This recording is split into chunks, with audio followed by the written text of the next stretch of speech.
Өөрийгөө Джессика гэж нэрлсэн энэ залуу эмэгтэй өдөр бүр бусдын дур хүслийг татахуйц зураг интернетэд тавьж үйлчлүүлэгчээ хаах ажилдаа чамгүй хугацааг зарцуулдаг байжээ. Өөрөөр хэлбэл өөртөө нь бэлгийн хавьталд орсныгоо төлөө мөнгө төлөх хүнийг хайдаг байсан байна. Джессика интернет ашиглан бие үнэлж байжээ.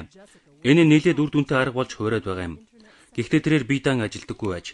Харин өөрт нь олон мянган долларын хувь өгөхөөр амласан зуучлагч байсан талаар Джессика хэлжээ. Зуучлагчаас айдаг байсан. Хэрв ажиллаа хийхгүй бол юу ч идэж чаддаггүй байсан. Нэг удаа 5 өдөр юу ч идээгүй гэдгээ тэрээр хэлж байна. Өөрөөр хэлбэл тэр бор ходоодоо борлуулахын тулд бие үнэлж байсан байна. Зуучлагч нь дээрмийн бүлгийн гишүүн учраас Джессика өөрийнхөө жинхэнэ нэрийг хэлэхээс эмээсэн юм.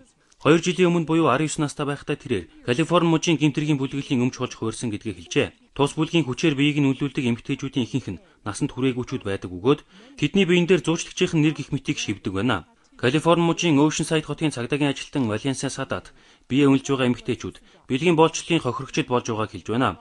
Тэрээр хэлэхдээ бид гудамжинд гараад зогсож байгаа эмэгтэйчүүдэд биш. Тэднийг яагаад ингэх болсон шалтгаан дээр тэднийг энэ ажлыг хүчээр хийлгэж байгаа хүмүүст анхаарлаа хандуулж ажиллана гэжээ.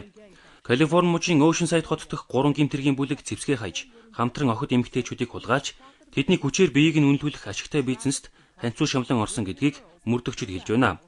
Түрүүч Адам Новланд хэлэхдээ энэ бол Oceanside-ийн түүхэн дэх хамгийн том мөрдлгүүдийн нэг байсан.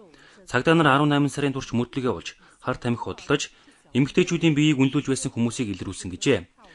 Тэдгээр хүмүүс энэхүү хууль бус ажлаа явуулахад интернет хамгийн үр дүнтэй хэрэгсэл байсан байна.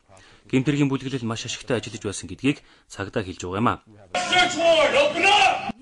Энэхүү цагдаа нар мөрдлөг явуулсны дунд 38 хүнийг баривчлсны дунд гэмтэргийн бүлэглэлийн гишүүд гэж сэжиглэж байгаа хүмүүс тэдний хамсаатнууд бүр зочид буудлын эзэд хүртэл байгаа гинэ. Сэжигтнүүдийн хүн хулгайсан эмэгтэйчүүдийг хүчээр биеийг нь үнэлүүлсэн гэх мэт хэрэгээр буруутгах байна.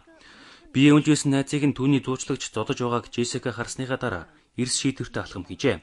Тэрээр зүгтах ёстой гэдгээ мэдсэн байна. Хэрв намайг хамгаалах гэр бүл байсан бол би хизээч энэ муухай амьдрал руу халтран орохгүй байсан гэдгээ Джессика хэлж байна. Мөн өөртөө найдал хулгайлагдаж бие үнэлэхээс өөр аргагүй байдалд орсон охид эмэгтэйчүүдийн талаар санаа зовж байгаагаа тэрээр нуугааг байна. To call me on one of my birthdays and never did.